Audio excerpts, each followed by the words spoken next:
बेटा विजिबल है सब लोग?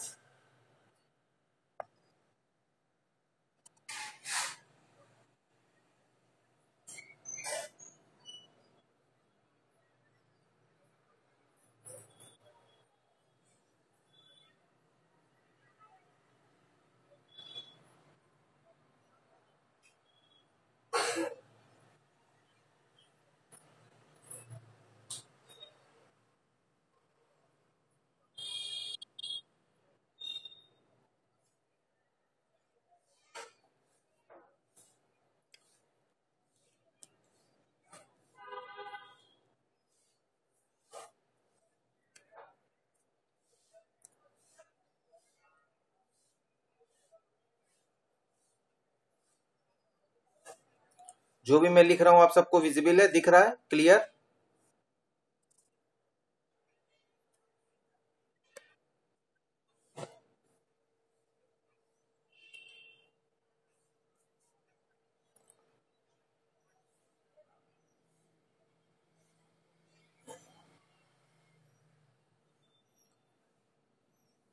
प्रखर क्या टॉपिक्स हैं जिसमें जो है हम लोग बात कर सकते हैं?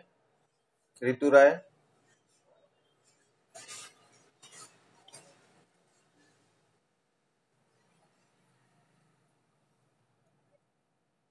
ट्यूट शीट में किसको प्रॉब्लम आ रही है और किन क्वेश्चन में प्रॉब्लम आ रही है?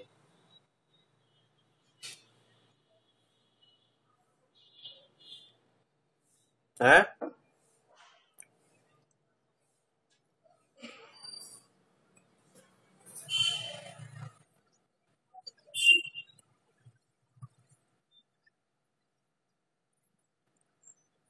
क्योंकि मैंने 1 2 3 4 और 7 8 9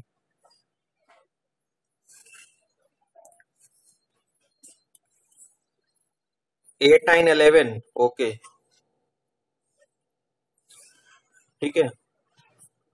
लेकिन कुछ लोगों ने तो पूरे पूरे क्वेश्चन किए हैं। पूजा ठाकुर तुमने पूरे क्वेश्चन कर दिए हैं।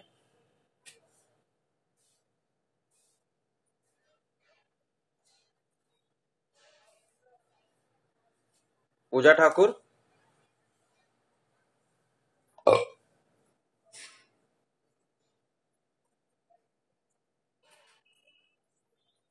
प्रियंका,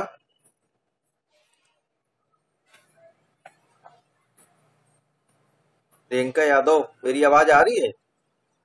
तुमने तो सारे क्वेश्चन किए हैं। कौन सी बुक फॉलो की है?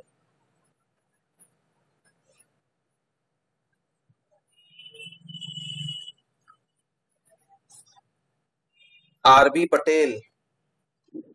उसके एक भी प्रोग्राम चलते नहीं है। प्रोग्राम आपने लिखे हैं लेकिन प्रोग्राम उसके रन नहीं होंगे। आप देख लीजिएगा, चलाकर टाइप करके देखिए, चलेंगे नहीं प्रोग्राम। उसमें क्या सीडी भी लगी हुई है? उसके प्रोग्राम चलते नहीं है बेटा। हम्म प्रोग्राम वाला पार्ट आपने लिख दिया है, ठीक है, मैंने मार्क्स भी अवार्ड कर दिए हैं, रिटर्न भी कर दिया है, लेकिन वो प्रोग्राम आप लोग कंसीडर नहीं करिएगा। प्रोग्राम जो मैं आपको लिखाऊंगा वही कंसीडर करिएगा, इजी लैंग्वेज में है और आपके एल्गोरिथम को भी वो कवर करते हैं। हम्म, महेंद्र,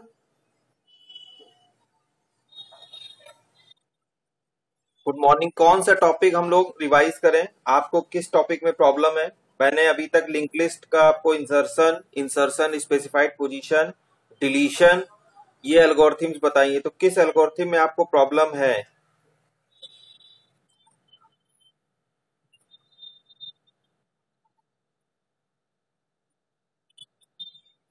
अच्छा, क्या दिक्कत आ रही है उसमें? हाँ,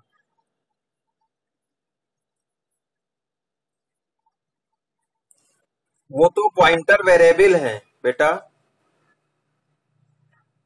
हाँ, देखिए आप जो है डायनेमिक मेमोरी एलोकेशन फंक्शंस 4 होते हैं।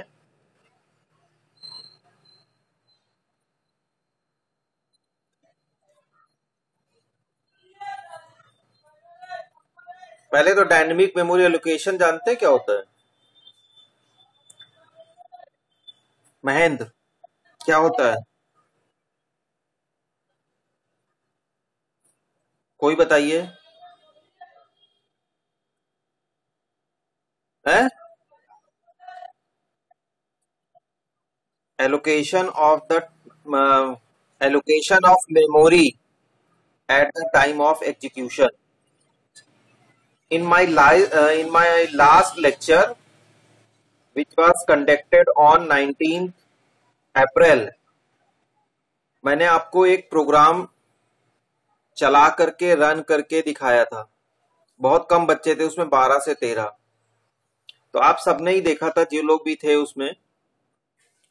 उसमें हम यूजर से रन टाइम पे पूछते थे कि how many nodes you want to in your link list. याद आ रहा है? इस तरह का प्रिंटफ स्टेटमेंट हमने प्रिंट किया था। हाँ, उसका मतलब ये था कि हम यूजर से रन टाइम पे कंसोल पे जहां पे हम यूजर से इनपुट लेते हैं उसी समय यूजर से पूछ रहे थे और मेमोरी एलोकेट करा दे रहे थे। हमने एरे की तरह प्री इनिशियलाइजेशन नहीं किया था मेमोरी का। समझ रहे Mahendra Kumar? So this kind of memory allocation is known as dynamic memory allocation, यानी रन टाइम पे हमने मेमोरी एलोकेट करा दिया। अतुल पांडे, मेरी एक भी क्लास तुमने की है इसके पहले?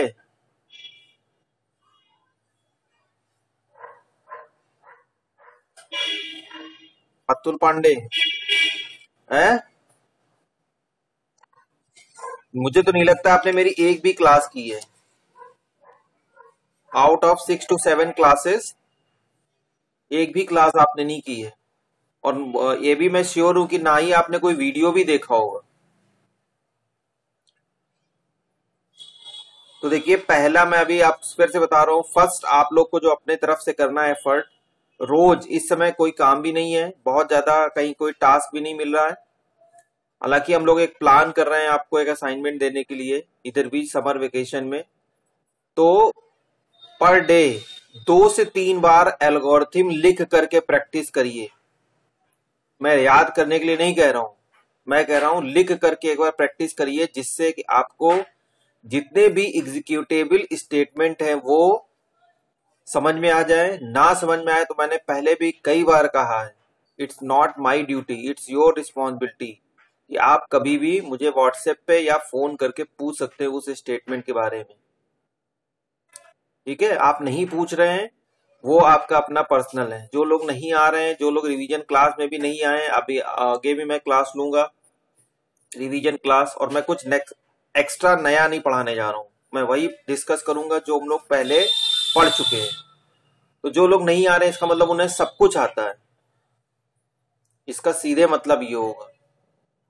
बाकी और मुझे कुछ कहना नहीं है, टाइम वेस्ट नहीं करना है। तो महेंद्र कुमार, हमको उसमें मैंने आपको 4 फंक्शन के नोट दिए हैं। पहला होता है एमएलॉक, जिसको हम लोग मेलॉग भी बोल देते हैं। सेकंड होता है आपका कैलॉक, सीएलॉक, या हम लोग कैलॉक बोलते हैं। थर्ड है फ्री, और फोर्थ है आपका रीअलॉक। ये अलॉक डॉट एच हेडर फाइल में रहते हैं। जैसे हम लोग math dot H, string dot H, इस तरह की हेडर फाइल इंक्लूड करते हैं, उसी तरह से अगर आप इंक्लूड कराएंगे मैलॉक फंक्शन और फ्री फंक्शन, आपके जो ये मैलॉक और फ्री फंक्शन है ये आपको stdio में भी मिल जाएंगे, यानी स्टैंडर्ड इनपुट आउटपुट जो आपका होता है उसमें भी ये मिल जाएंगे। ठीक है? लेकिन फिर भी हम लोग फॉर सेफ साइड, मान लीजिए कोई वर्जन पुराना है या उसका जो है कंपाइलर का डेफिनेशन अपडेट नहीं है, या आपने कोई पुराना कंपाइलर अपडेट करके रखा हुआ है, ठीक है, जिसके में इंस्टॉल ऑलरेडी है, तो हम लोग safer side malloc dot H को इंक्लूड करा लेते हैं।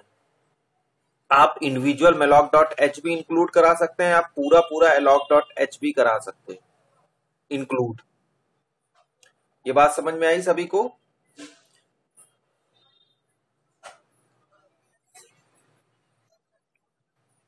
दूसरी बात, वो मैंने जो आपको नोट्स दिए हैं वो आपकी कॉपी में भी पेस्ट हो जाने चाहिए। जो आपकी डेटा स्ट्रक्चर की कॉपी है उसमें उसको लिख लीजिए, ठीक है। हमको उसका मेन ऑपरेटिव पार्ट पढ़ना है। इसमें पहला फंक्शन हमारा मैलॉक है। मैलॉक सीधे सीधे मेमोरी एलोकेशन आपका करता है। जब मैंने आपको क्रिएट लिस्ट का फंक्शन भी बताया था लास्ट टाइम, तब भी मैंने ये फंक्शन आपको लिख के बताया था। तो जो आप महेंद्र देख रहे थे पीटीआर, ये पीटीआर देख रहे थे नहीं देख रहे थे? दिख रहा है आपको? हाँ, वो टेम्परेरी वेरिएबल है आपका, पॉइंटर टाइप का टेम्परेरी वेरिएबल है। जितने भी मेमोरी एलोकेशन में हम लोग फंक्शन यूज करते हैं वो सब के सब आपके पॉइंटर टाइप होते हैं, ठीक है। तो वो ऑलरेडी डिफाइंड है।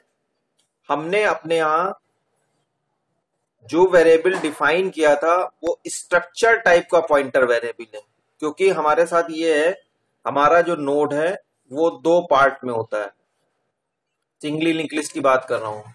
जब डबली लिंक लिस्ट की बात करूंगा तो वो 3 पार्ट में होगा। तो जब सिंगली लिंक लिस्ट की बात करते हैं तो इसमें जो फर्स्ट पार्ट होता है वो इन्फो पार्ट होता है, और उसको हमने जो कंसीडर किया है वो इंटीजर ही माना है। आप चाहे तो उसको कैरेक्टर स्ट्रिंग भी बता सकते हैं।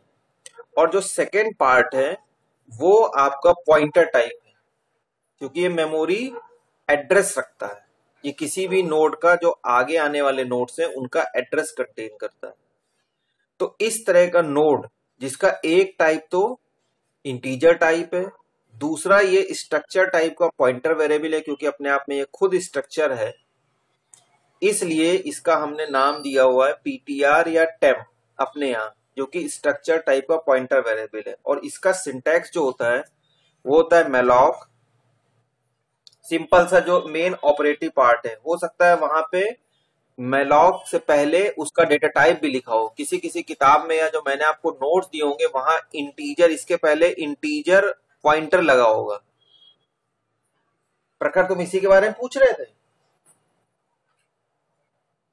हाँ, तो ये नेसेसरी नहीं है, ये कंप्लीट सिंटेक्स तो है but it is not necessary, क्योंकि हम ये मान के चल रहे हैं कि जो हमने ऑलरेडी क्योंकि स्ट्रक्चर बना के रखा है। मैंने आपको जब स्ट्रक्चर बताया भी था, अगर आपको ध्यान होगा लेक्चर में, तो हमने आपको स्ट्रक्ट नोड, जो नोड नाम दिया था स्ट्रक्चर का, स्ट्रक्ट कीवर्ड है, इसमें इंटीजर इन्फो लिखा था।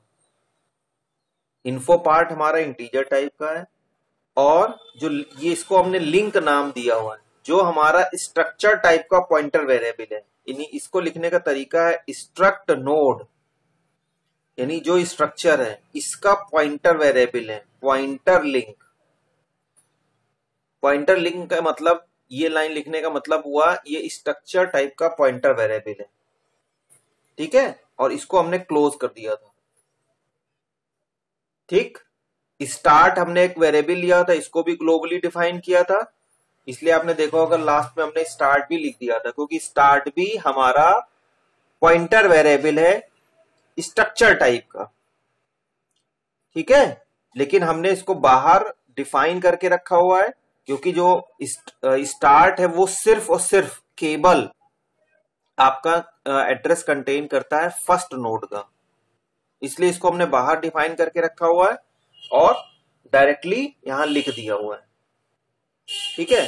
तो ये जो लिखने का तरीका है पीटीआर, जो हमारा काम चल जाएगा, वो हम ये नहीं लिख रहे हैं मैलॉक। ये बाय डिफॉल्ट हमने बता के रखा हुआ है कि इंटीजर टाइप का है। तो मैलॉक साइज ऑफ ऑपरेटर जो है हमेशा साइज बताता है। जो आप और हम बताते हैं कि इंटीजर जो है 2 बाइट कंटेन करता है, फ्लोट 4 बाइट लेता है, कैरेक्टर 1 बाइट लेता है, ये सब किताबों में जो आपने पढ़ा हुआ है, ये आप साइज ऑफ ऑपरेटर से ही पता लगा सकते हैं कि कंपाइलर ने कितना इसको एलोकेट किया हुआ है।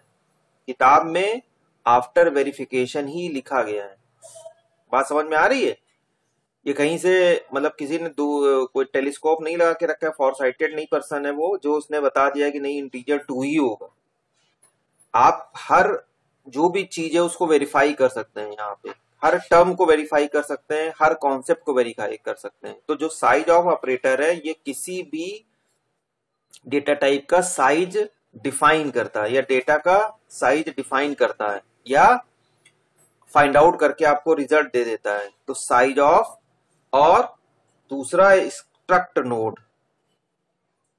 क्योंकि हमारा स्ट्रक्चर टाइप का पॉइंटर वेरिएबल है, ठीक है, इसलिए हमने इसका ये सिंटेक्स पूरा पूरा लिख दिया है। तो malloc साइज ऑफ, अगर इंटीजर है तो यहाँ इंटीजर हो जाएगा, अगर पॉइंटर टाइप का इंटीजर वेरिएबल है तो इंटीजर एस्ट्रिक लिख जाएगा। जो भी डेटा टाइप आपको जिसका साइज कैलकुलेट करना है वो इस फंक्शन से, malloc फंक्शन से रन टाइम पे मेमोरी एलोकेट कर देगा। बात समझ में आ रही कि नहीं आ रही है? तो महेंद्र कुमार, इस फंक्शन का ये काम है malloc का। और जो मैंने आपको नोट्स दिया होगा, हो सकता है उसमें लिखा होगा इंटीजर malloc इंटीजर, और इंटीजर कितने बाइट लेता है? 100।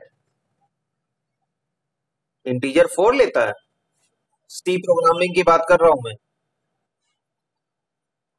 हाँ, बहुत अच्छे समझ लीजिए, हमारे सब्जेक्ट का नाम है डेटा स्ट्रक्चर यूजिंग सी। तो I am not talking about Java या किसी और लैंग्वेज पे या सी प्लस प्लस पे, हमें सी में ही पढ़ना है। समझ रहे हैं? डेटा स्ट्रक्चर का कॉन्सेप्ट सी पे ही इंप्लीमेंट करना है, यही हमारे सब्जेक्ट का नाम है।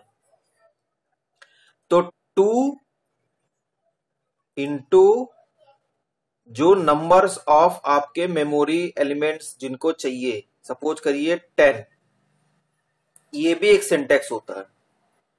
यानी जो साइज ऑफ है, ये हमने साइज ऑफ ऑपरेटर से हमें पहले ही in advance we know that integer takes only 2 bytes. तो हमने 2 और मल्टीप्लाई कर दिया 10 मेमोरी एलिमेंट के लिए मेमोरी एलोकेशन, तो 20 का एक ब्लॉक हमको मिल गया। malloc को इस तरह से भी लिखा जा सकता है, ठीक है? बात समझ में आ रही है? हमने आपको जो नोट्स दिया होगा उसमें हो सकता है malloc का ये सिंटेक्स भी हो। देखिए नोट्स, क्या ये सिंटेक्स है? इस तरह का कोई सिंटेक्स है?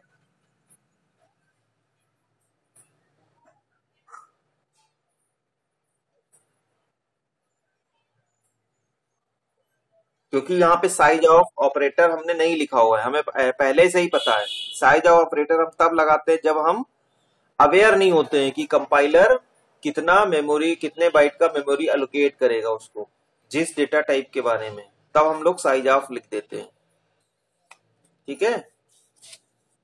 बीच बीच में बोलते भी रहिए, हैं? हाँ, तो कोई दिक्कत नहीं, हमने 2 लिख दिया है।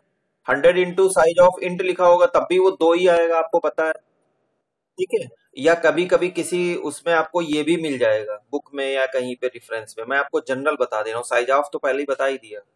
साइज ऑफ में आपको अगर पता नहीं है तो आप साइज ऑफ लगा दीजिए, ठीक है? नहीं तो अगर आपको पता है तो आप डायरेक्ट भी लिख सकते हैं, दोनों ही तरीके हैं। साइज ऑफ वाला तो मैंने आपको ऑलरेडी बता दिया है। तो इससे क्या होगा, जो 20 का मेमोरी ब्लॉक आपके लिए रिजर्व हो जाएगा, यानी 2 इंटीजर लेता है और 10 मेमोरी एलिमेंट के लिए ब्लॉक लगाना है, तो 20 का मेमोरी एलोकेशन हो जाएगा आपको। malloc ये काम करता है, ये रन टाइम पे होता है, ठीक है? ये मेमोरी ऑटोमेटिकली अपने आप फ्लश हो जाएगी as soon as your program is out of scope. यानी जैसा ही आपने एग्जिट कर दिया जो हमारा मेन्यू बेस्ड प्रोग्राम था, ऑटोमेटिकली ये मेमोरी भी आपकी तुरंत रिलीज हो जाएगी। ये इसकी खास बात होती है, यानी ये उसी समय तक एलोकेट होगा जब तक कि ये आपका रनिंग मोड में, और उसके बाद ये तुरंत बाहर चला जाएगा। ये ध्यान रखिएगा। कभी कभी ये जरूरी होता है कि हमने जो मेमोरी होल्ड की हुई है और हम जब एलिमेंट को डिलीट करते हैं, रिमूव करते हैं, और वो कंपाइलेशन में यानी या रनिंग मोड में ही हम ये चाहते हैं कि वो मेमोरी ऑटोमेटिकली डिस्ट्रॉय हो जाए और हमको दिखने लगे, तो उसके लिए आप देखिए फ्री फंक्शन हमने यूज किया हुआ है। फ्री फंक्शन देखा है आपने? तो फ्री का सिंपल सा सिंटैक्स होता है फ्री, और जो भी आपका वेरिएबल है जिसमें आप जो है मेमोरी जिसकी फ्री करना चाहते हैं, जैसे पॉइंटर है, ये हमने पॉइंटर ये वेरिएबल लिया हुआ है, इसी में हमने मेमोरी एलोकेट की हुई है और इसी को हम फ्री भी कर देना है। तो फ्री से इसमें आपको प्रोग्राम से जो बाहर जाने की जरूरत नहीं होती है, यहीं पे ही ये मेमोरी जो आपने एलोकेट की हुई है ये फ्री कर देगा। ठीक है, जितने नंबर ऑफ टाइम्स आप फ्री करेंगे उतने नंबर ऑफ टाइम्स ये फ्री मेमोरी कर देगा। अगर एक बार आपने फ्री पीटीआर लगाया है तो 2 बाइट कर देगा, फिर 2 बार लिखा है 3 बार कर देगा, या पूरी तरह से आपने जो है पूरा फ्री करना है तो इसका पूरा सिंटैक्स दे दीजिए कि जितने नंबर ऑफ आप बाइट आपने स्टोर करके रखे हुए, मेमोरी एलोकेट करा के रखी हुई है, वो पूरे ही फ्री हो जाएं। उसका सिंटैक्स भी सेम है एज मेलॉक। तो मेलॉक की वर्किंग समझ में आई कि मेलॉक क्या काम करता है। और हमको सिर्फ इस स्टेटमेंट से मतलब है। पहले तो कोशिश करिए समझने की, और नहीं तो सिर्फ इस स्टेटमेंट को समझ लीजिए। हमको इस मेमोरी जो एलोकेशन वाला स्टेटमेंट है मेलॉक, इसी से काम है और यही हमारे लिए मेमोरी एलोकेट करेगा। ये बार बार चलेगा क्योंकि ये वन टाइम में एक ही ब्लॉक को यहाँ पे मेमोरी एलोकेट कर रहा है। यहाँ पे ये इकट्ठा 10 एलिमेंट के लिए एक साथ ही एलोकेट कर देगा। दोनों तरीके आप यूज कर सकते हैं। इससे वन टाइम जैसे जैसे एक एक बार 2 बार इस तरह से करना चाहते हैं तो इससे कर लीजिए, और इकट्ठा करना चाहते हैं इसलिए मल्टीप्लाई मैंने लगा के रखा हुआ है, तो पूरा मेमोरी एलोकेशन बल्क में एक साथ ही हो जाएगा। ठीक है, रिस्पॉन्ड करते रहिए। देखिए बार बार मुझसे ना बुलवाइए, मेरी तबीयत ठीक नहीं है। हाँ, रिस्पॉन्ड नहीं करेंगे तो इतनी एनर्जी मुझे बार बार पूछने में निकल जाएगी, क्योंकि आप लोग भी मतलब सफर कर रहे हैं, हेल्थ इश्यू है तो थोड़ा हमारे साथ भी है। लेकिन ये है कि मैं सोच रहा हूँ कि आपकी प्रॉब्लम को सॉल्व कर दिया जाए। ठीक है, बहुत लोगों से मैंने जैसे बात की या मैंने देखा आंसर या मेरे पास ट्यूट नहीं आ रहे हैं। दूसरा एक फंक्शन है कैलॉग, सी अलॉग जिसको हम लोग कहते हैं। सी अलॉग का भी यही काम होता है, सिंटेक्स बिल्कुल सेम होता है, लेकिन वहां पे जैसे आप सी अलॉग लिखेंगे पीटीआर, तो वहां पे जो भी आपका साइज ऑफ ऑपरेटर वो और जितने नंबर ऑफ एलिमेंट्स है इनके बीच में कॉमा लगता है, इनके बीच में कॉमा लगता है। ए भी एलोकेट करेगा, ए भी एलोकेट करेगा, लेकिन इसका सिंटैक्स देखिए क्या हुआ है, एस्ट्रिक मल्टीप्लाई कर देता है। तो मैंने एक आपसे क्वेश्चन पूछा था कि सी अलॉक और एम अलॉक में डिफरेंस क्या है। देखिए ट्यूट शीट में क्वेश्चन होगा,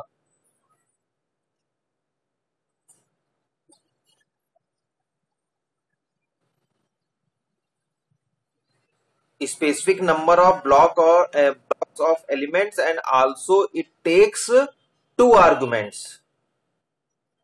ठीक है, जैसे क्या हो यहाँ मल्टीप्लिकेशन लगा हुआ है, ये जो मैंने आपको डिफरेंस बताया था या क्वेश्चन पूछा था, तो इसमें मल्टीप्लिकेशन का मतलब ये एक आर्गुमेंट है, यानी जैसे ही आपने इसको मल्टीप्लाई कर दिया फिर मेमोरी एलोकेट होगा, तो ये बल्क में एक साथ कर देगा। लेकिन यहाँ पे क्या होगा, ये स्पेसिफिक पर्टिकुलर लोकेशन पे और रन टाइम पे साथ ही साथ 2 आर्गुमेंट के साथ मेमोरी एलोकेट कराता है।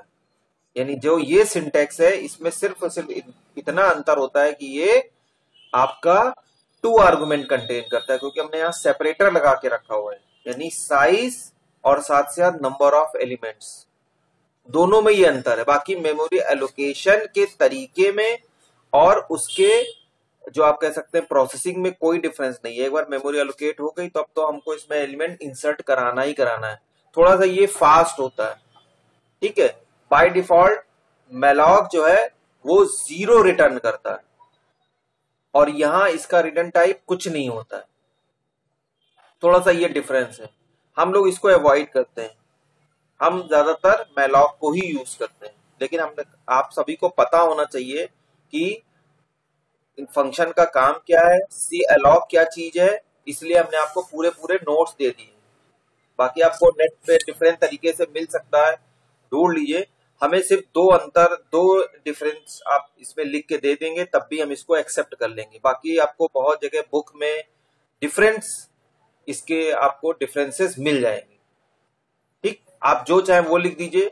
अगर वो काउंटेबल है, रीजनेबल है, तो इट विल बी एक्सेप्टेड। लेकिन जो हमने आपको दो बताए वो मेन इंपॉर्टेंट है। पहला, ये बाय डिफॉल्ट जो है 0 रिटर्न करता है, ये कुछ भी रिटर्न नहीं करता है। अगर आपने कुछ रिटर्न नहीं करना चाहे तो कुछ नहीं लिखना चाहिए इसको। साथ ही साथ ये एक आर्गुमेंट लेता है, क्योंकि यहाँ मल्टीप्लिकेशन लिखा हुआ है, ये 2 आर्गुमेंट के साथ काम करता है। और ये स्पेसिफिक जो है एलोकेशन करता है, ये जनरल एलोकेशन करता है मैलॉक। ठीक है, और बाकी हमको इसमें बहुत ज्यादा डीप में नहीं जाना है, ना ही इसका ज्यादा क्वेश्चन आना है, ना ही इससे ज्यादा कुछ आना है। मेन हमारा काम है लिंक लिस्ट पे। फ्री मैंने आपको बता ही दिया है। री अलॉक का मतलब ये हुआ कि आप जब एक बार आपने एलोकेट करा दिया है, या मेमोरी एलोकेशन के बाद आपको लग रहा है कि कहीं ना कहीं कुछ गलती हो गई है, तो री एलोकेशन प्रोसेस को आप दोबारा यूज कर सकते हैं। उस फंक्शन को भी यूज करके आप दोबारा री एलोकेट कर सकते हैं। यानी जहां पे पहले ही मेमोरी है उसी को और एक्सटेंड करना चाहते हैं, तो उस केस में आप री अलॉक यूज कर लीजिए। ये हमारे 4 डायनेमिक मेमोरी एलोकेशन के फंक्शन है। ठीक है, अब हम आएंगे थोड़ा लिंक लिस्ट पे। ये मुझे लग रहा है सभी को क्लियर हो गए होंगे। एक बार मेरे नोट्स फिर से पढ़ लीजिए और मेन फोकस करिए मैलॉक पे और फ्री पे। ठीक है, मैलॉक और फ्री पे मेन फोकस करिए कि मैलॉक कैसे यूज करते हैं, फ्री फंक्शन, क्योंकि हमको जहां भी जरूरत होगी वो हम लिंक लिस्ट में मेमोरी के एलोकेशन के लिए मैलॉक यूज करेंगे, और डिलीशन के केस में हमको फ्री करना पड़ेगा। ठीक है, क्योंकि हम मेमोरी को अननेसेसरी होल्ड करके नहीं रखेंगे।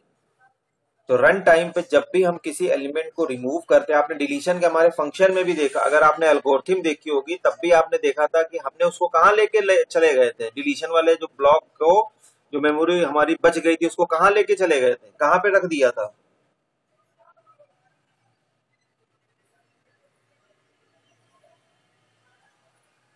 बताइए, किसी को नहीं पता?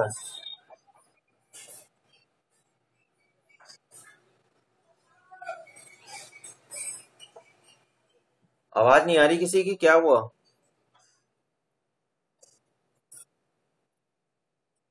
मैं ये कह रहा हूं कि जब हमने डिलीशन की एल्गोरिथम बताई थी, उसमें डिलीट करने के बाद उस एड्रेस को या उस लोकेशन को कहां पे रख दिया था?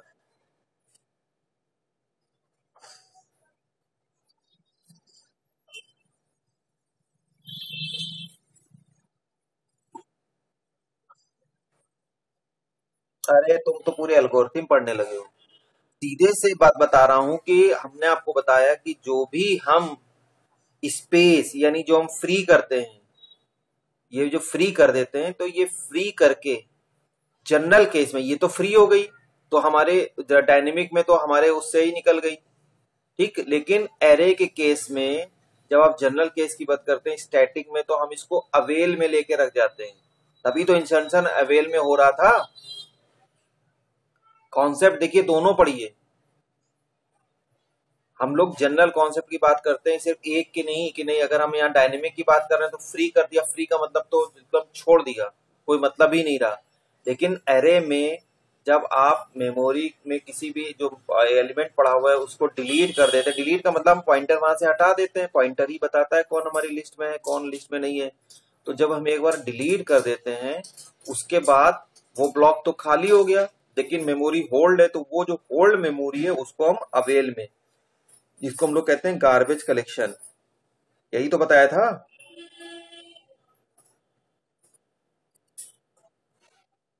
हाँ, तो भाई पुराना थोड़ी ना भूल जाना है, नया अगर बता दिया है तो पुराना नहीं भूल जाना है। तो डायनेमिक मेमोरी एलोकेशन में हमने फ्री कर दिया तो रन टाइम पे मेमोरी फ्री हो गई, यानी अगर आपके 20 ब्लॉक थे तो अब 18 बचेंगे, मतलब 18 का स्पेस आपके पास बचेगा 9 एलिमेंट के लिए।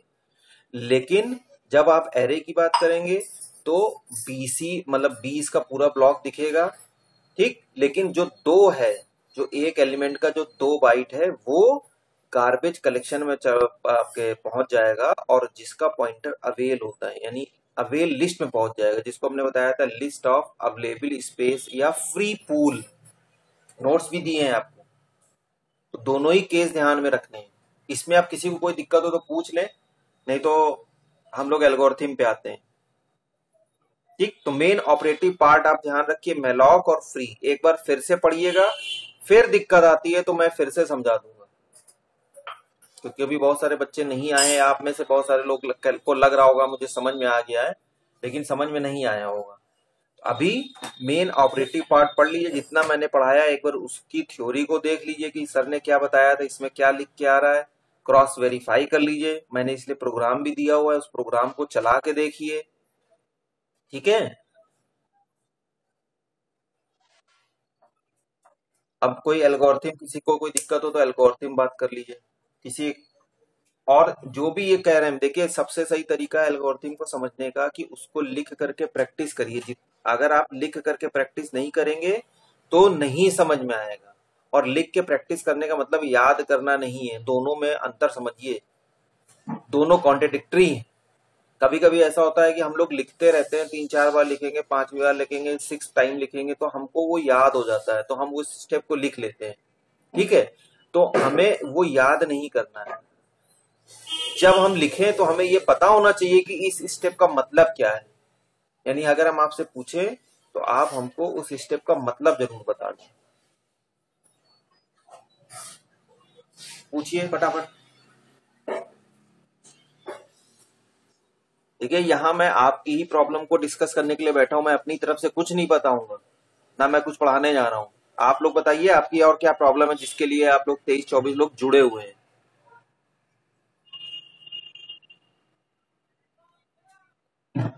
क्योंकि आवाज 2 ही 3 की आ रही है, बाकी सब तो मुझे लग रहा है बस ऐसे ही बैठे हुए। हाँ,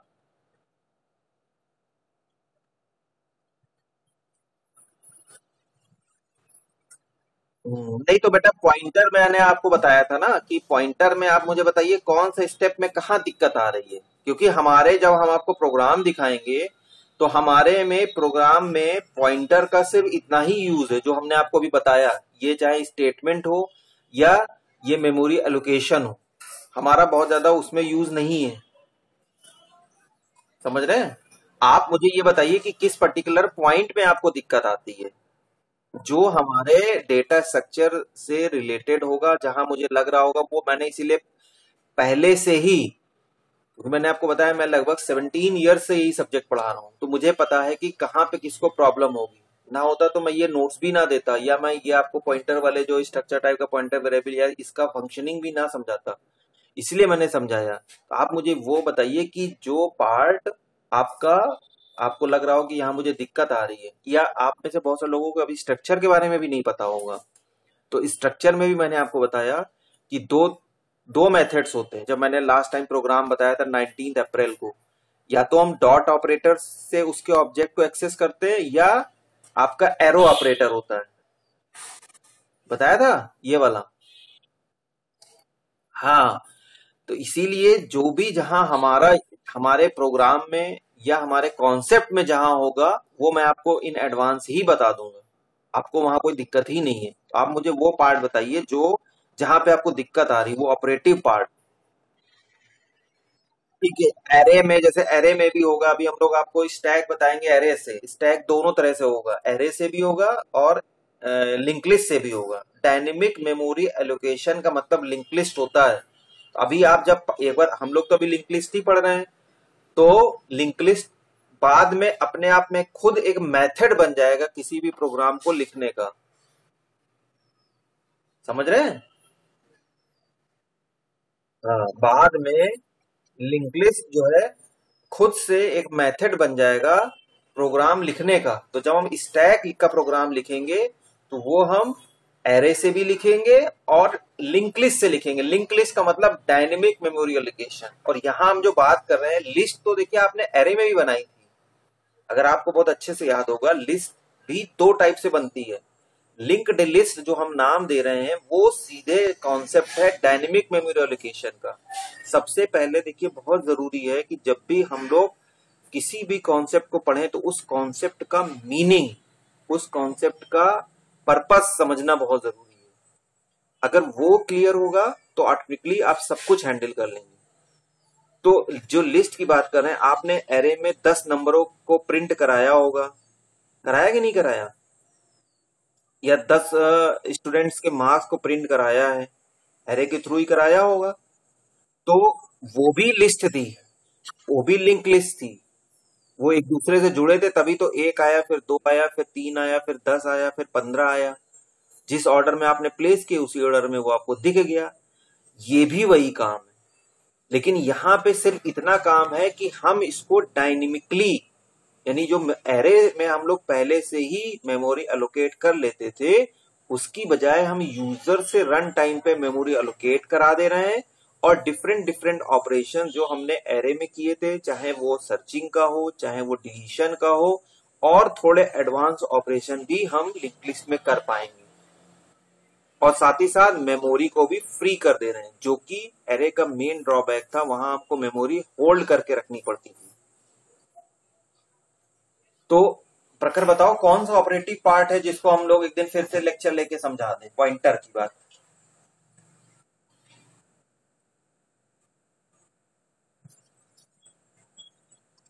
एरो वाला तो मैंने बताया ना कि ये जो है एरो जो हम बताते हैं स्ट्रक्चर में है एरो, पॉइंटर में कहाँ एरो होता है? उसमें तो भाई एम्परसेंड है और आपका स्ट्रिक है।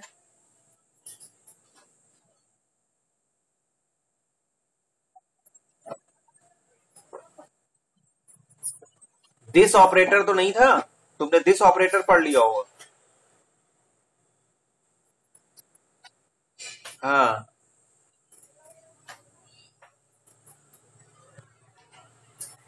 ठीक है। हाँ बताओ।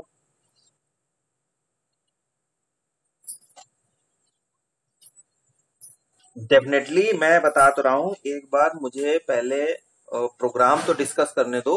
वही मैं कह रहा था, मैं तो खुद इसलिए 3 तारीख से मैं तैयार था। पूरा प्रोग्राम जब आपके सामने रखेंगे तो आप, वो प्रोग्राम आइडियल प्रोग्राम है, वो हमारा बेसिस बनेगा आगे के सारे प्रोग्राम में। इसलिए मैंने आपको अगर दिखाया भी था तो आपने देखा था मेरा प्रोग्राम बहुत बड़ा था। तो उसमें आने तो दो कि वो स्टेटमेंट जो आप बता रहे हो वो कहाँ पे आ रहा है। ठीक है, आई am not getting your problem. अभी तक मैं आपकी प्रॉब्लम समझ में नहीं पा रहा हूं कि कहाँ दिक्कत आपको पॉइंटर में आ रही है, किस पर्टिकुलर उसमें आ रही है। ठीक है, तो पहले एक बार प्रोग्राम, हाँ मेरा एक बार चलने दीजिए, फिर मैं समझ पाऊं कि हो सकता है जो मैंने आपको दिखाया हो तो उस पर्टिकुलर उसमें आपको कहाँ स्टेप में समझने में दिक्कत आ रही है। अगर इन तीनों में कोई दिक्कत आ रही है तो आप हमें बताइएगा। ये भाई अभी तक तो हमने यही एक लाइन लिखी हुई है पॉइंटर, हमने आपको यही तो बताया कि ये जो हमारा पॉइंटर लिंक लिख रहा है ये स्ट्रक्चर टाइप का पॉइंटर वेरिएबल है, यही तो बताया। और हमने इसमें क्या बताया? और दूसरा हमने आपको बताया ये जो पीटीआर है ये भी हमारा पॉइंटर वेरिएबल है, इसको हमने रन टाइम पे मेमोरी एलोकेट करा दिया। एक हमने आपको ये बताया। ठीक है, यहां हमने एस्ट्रिक नहीं लगाया है क्योंकि जब हम इसको डिफाइन करेंगे तो वहां पे इसको ऑटोमेटिकली एस्ट्रिक लगा देंगे, तो बार बार लिखने की जरूरत नहीं है।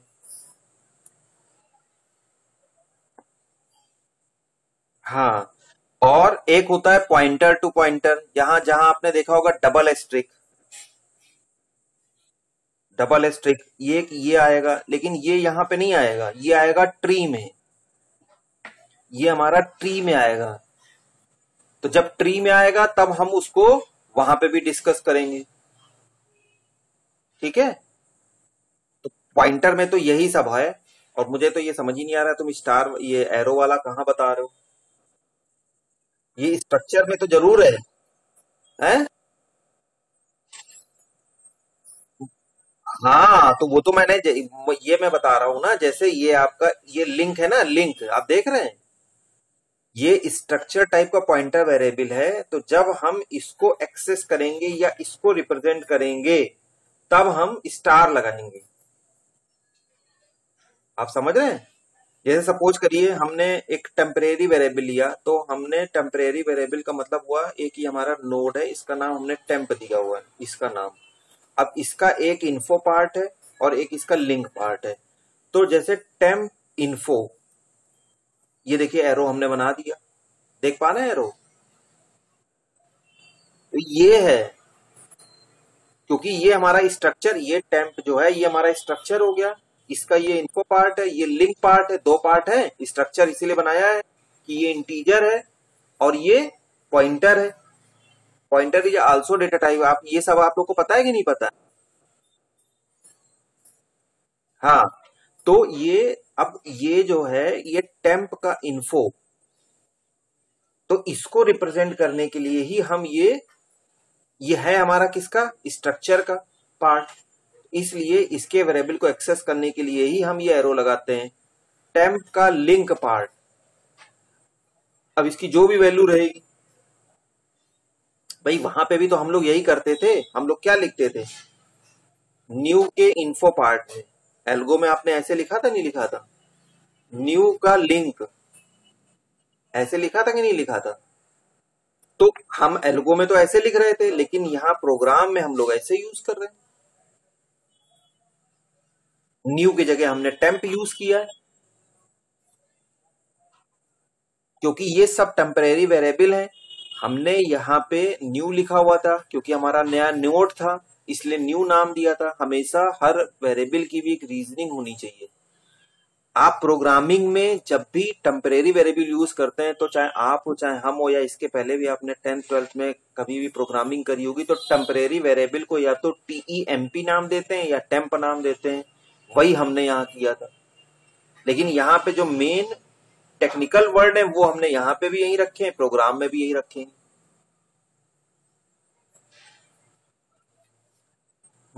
तो ये तो इंट्रोडक्टरी पार्ट हो गया। उसके बाद सभी लोग डेटा स्ट्रक्चर के टाइप्स को पढ़ लीजिए।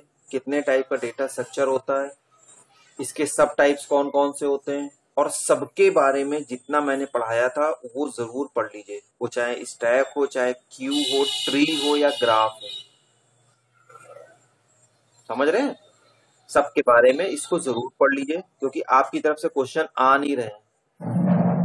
मैं ही अपनी तरफ से बता रहा हूं कि यहाँ यहाँ आपको दिक्कत हो सकती है। ये जरूर पढ़ लीजिए, और अगली बार जब भी आए तो एक जगह नोट कर लीजिए कि मुझे ये पूछना है। एक क्लास हम बीच में अभी एटलीस्ट और लेंगे, बाद में देखते हैं किसकी क्या प्रॉब्लम आती है, तो फिर आगे भी इसको कंटिन्यू करेंगे। ठीक है? और इसके बाद जो हम लोग मेन ऑपरेटिव पार्ट पे आ जाते हैं, लिंक लिस्ट का ऑपरेशन, जिसमें पहला है हमारा इंसर्शन। इंसर्शन कितने तरीके से होता है कौन बताएगा? हम किसी का नाम नहीं ले रहे हैं, लेकिन मैं चाहता हूँ कुछ और लोग भी बोले। हैं?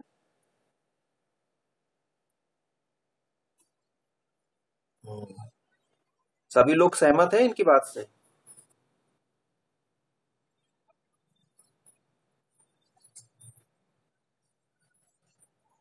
महेंद्र कुमार ये जो कह रहे हैं सही है ये?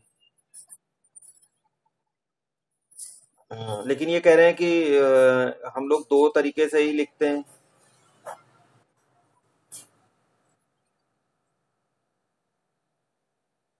हम्म तो लिखते दो तरीके से क्यों है?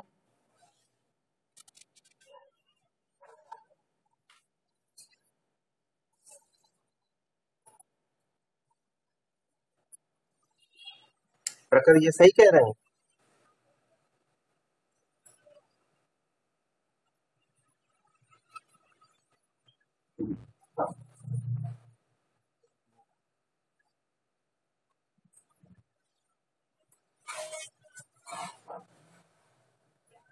तो ऐसा कोई बाउंडेशन है हमारे पास?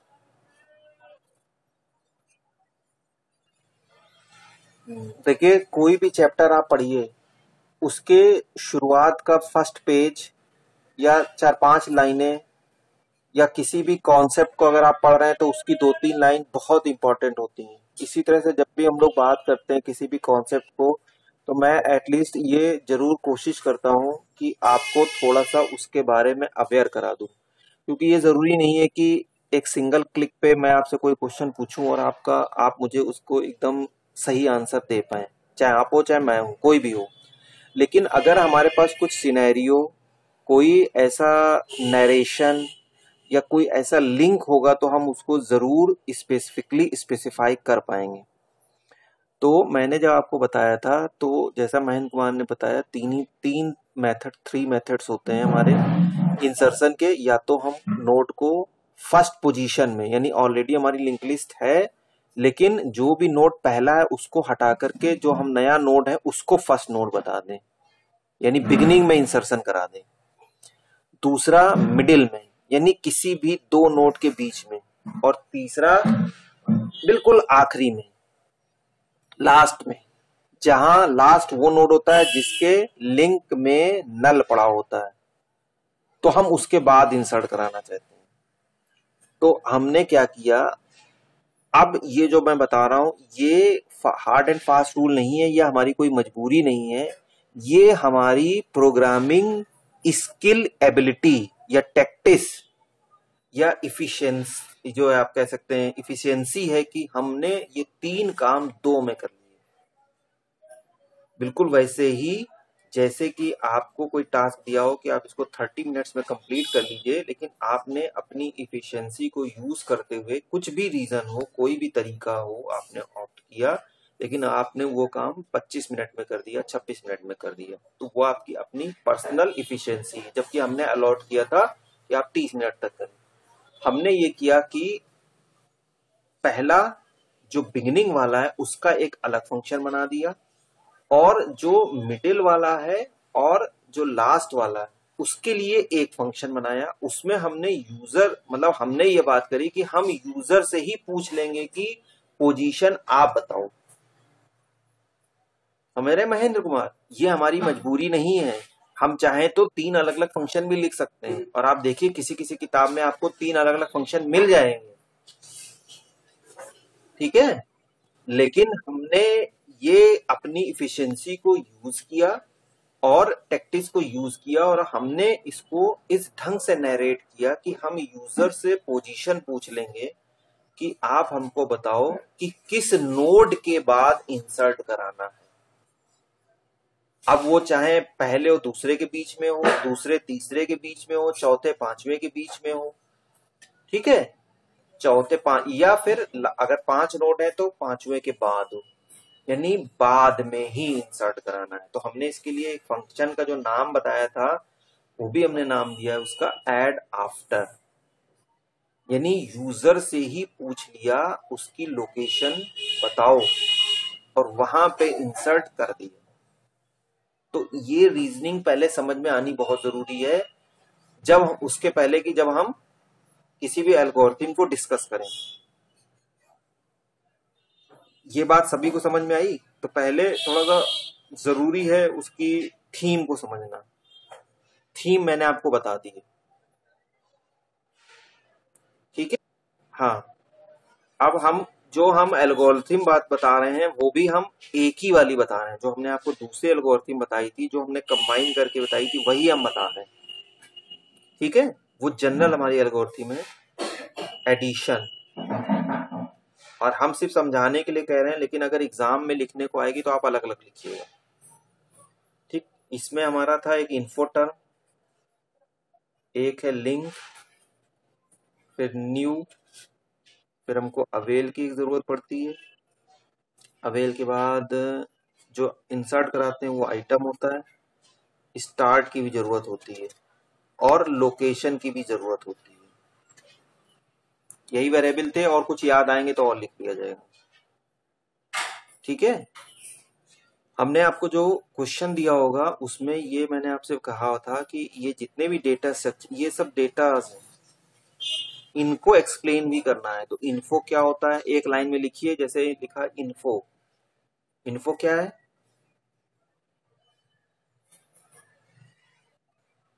What is info?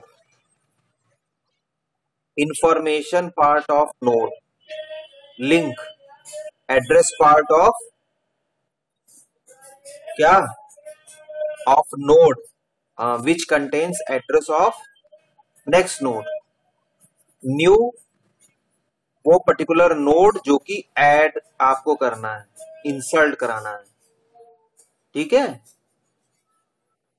Avail list of available space, general case की बात कर रहे हैं।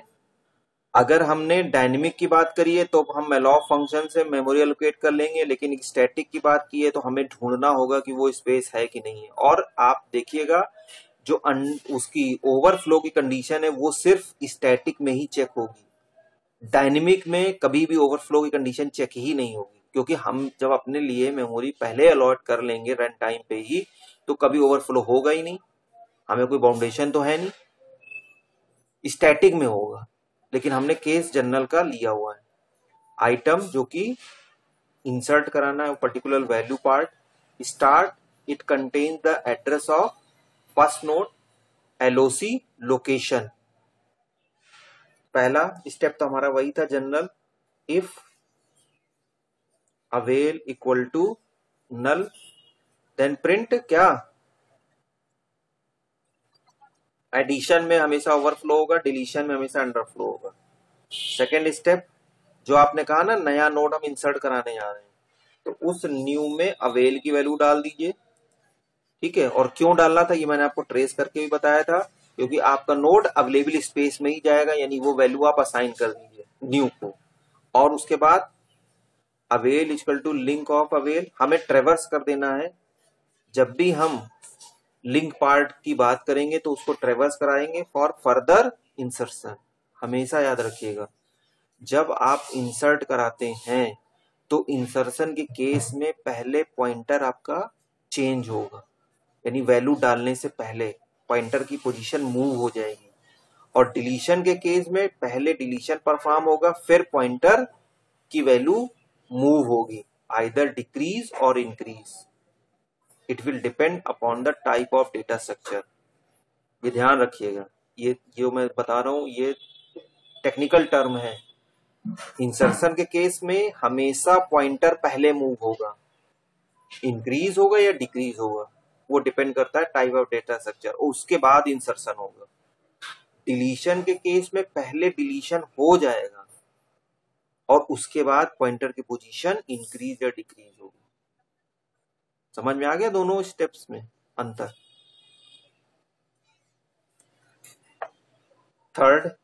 थर्ड स्टेप है। थर्ड स्टेप में हमने क्या किया, पहले तो जो आपका न्यू था इसके इन्फो पार्ट में वैल्यू डाल दी। एक मिनट रुकिएगा जरा, इसकी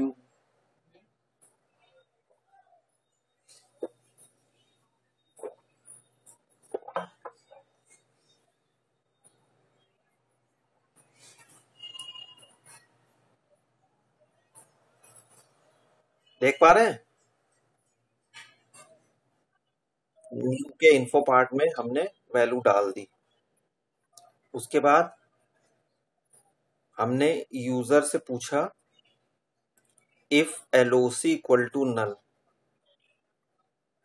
मतलब यूजर ने हमको कोई भी लोकेशन नहीं बताई, उसने हमको नहीं बताया कि हमको पहले पे इंसर्ट कराना है, बाद में इंसर्ट कराना है, बीच में इंसर्ट कराना है, लास्ट में इंसर्ट कराना है। तो हमने क्या किया, ये हमारी मर्जी है, आपकी भी मर्जी है, आप बिगिनिंग में इंसर्ट करा दीजिए या स्पेसिफाइड वाला मेथड फॉलो करिए, ठीक है। हमें दोनों एल्गोरिथम को कंबाइन करना है, इसलिए हमने ये मान के चला है कि हम इसको बिगिनिंग में इंसर्शन कराना है, लेकिन ये आपके लिए फिक्स नहीं है, हार्ड एंड फास्ट नहीं है, आप एल्स वाले केस में भी जा सकते हैं। जब हमने आपको कोई भी इंस्ट्रक्शन नहीं दिए हैं तो आप किसी भी लोकेशन पे उसको इंसर्ट करा सकते हैं, लेकिन हमें अपनी एल्गोरिथम लिखनी है। तो हमने क्या करना है, न्यू के लिंक पार्ट को फिल करना है। न्यू के लिंक में हमने स्टार्ट डाला था और जो स्टार्ट था वो आपका न्यू को पॉइंट करने लगा था, यानी न्यू जो वैल्यू आपने डाली थी वो स्टार्ट में चली गई थी। ये कॉमा लगा लीजिएगा या सेमीकोलन लगा लीजिएगा सेपरेटर। और नहीं तो एल्स के केस में अगर वो कोई लोकेशन देता है, ये एल्स लिखा हुआ है मैंने, नीचे लिखूंगा इसका स्टेप, तब उस समय हमने न्यू के यही वाला स्टेप है, उस लोकेशन को डाल दिया है,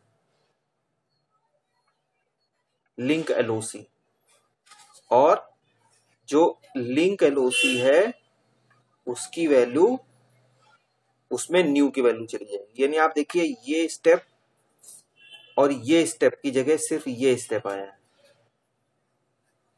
लोकेशन। समझ रहे हैं?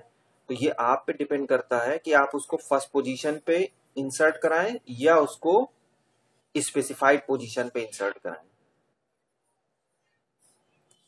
बात समझ में आई?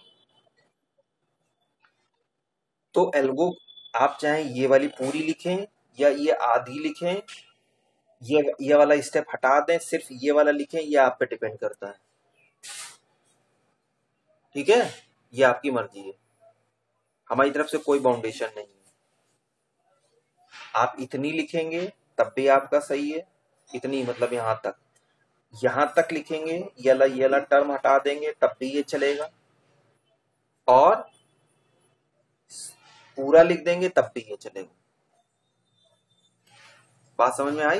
और इसका एग्जाम्पल मैंने आपको बताया हुआ है, उसको एक बार फिर से ट्रेस करिएगा। इसीलिए मैंने जब क्लास करा रहा था तब मैंने एक प्रॉब्लम वाला डायग्राम बनवाया था और एक सोल्यूशन वाला डायग्राम बनाया था। ठीक है, हाँ।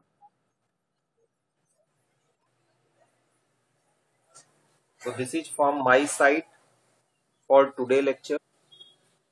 और भी प्रॉब्लम नोट कर लीजिए, एक बार हम लोग फिर मिलेंगे। हम आपको टाइम, अब आपको कुछ करने की जरूरत नहीं है, मैं आपको खुद से जो भी मुझे कन्वीनियंट टाइम लगेगा मैं आपको वो गूगल क्लासरूम पे मैसेज दे दूंगा, डेट और टाइम। ठीक है, आप तब तक सभी लोग से मैं बता रहा हूँ और अपने फ्रेंड्स को भी बता दिए, ये वाला लेक्चर भी मैं अभी उस गूगल क्लासरूम में अपलोड कर दूंगा, रिवीजन लेक्चर। तब तक आप लोग जरूर अपनी प्रॉब्लम को कहीं कंबाइन करके रख लीजिए, एक लिस्ट बना लीजिए और पूछ लीजिए। अगर ये अपॉर्चुनिटी मिल रही है तो उसको वेस्ट ना करिए। ठीक है, इसमें तो और किसी को कोई दिक्कत तो नहीं है? हाँ, पढ़िए। और मैं आपसे फिर से बता रहा हूँ, ये खाली समय में ये डेटा स्ट्रक्चर सबसे इंपॉर्टेंट है। कंपनी सिलेक्शन के लिए सबसे ज्यादा इसी से क्वेश्चन पूछती है, और इसको पढ़ने का मतलब आपका सी भी कवर होगा। सी प्रोग्रामिंग की बात कर रहा हूँ, डेटा स्ट्रक्चर भी कवर आपका कवर होगा, और आगे जब प्रोजेक्ट बनाएंगे उसमें डेटाज और टेबल्स किस तरह से लिखी जाती हैं, किस तरह से इनका यूज होता है, इसके बिना किसी का भी काम नहीं चलना है। बहुत यूजफुल है, बहुत इंपॉर्टेंट सब्जेक्ट है। ठीक है, अब मैं इसको क्लोज कर रहा हूँ।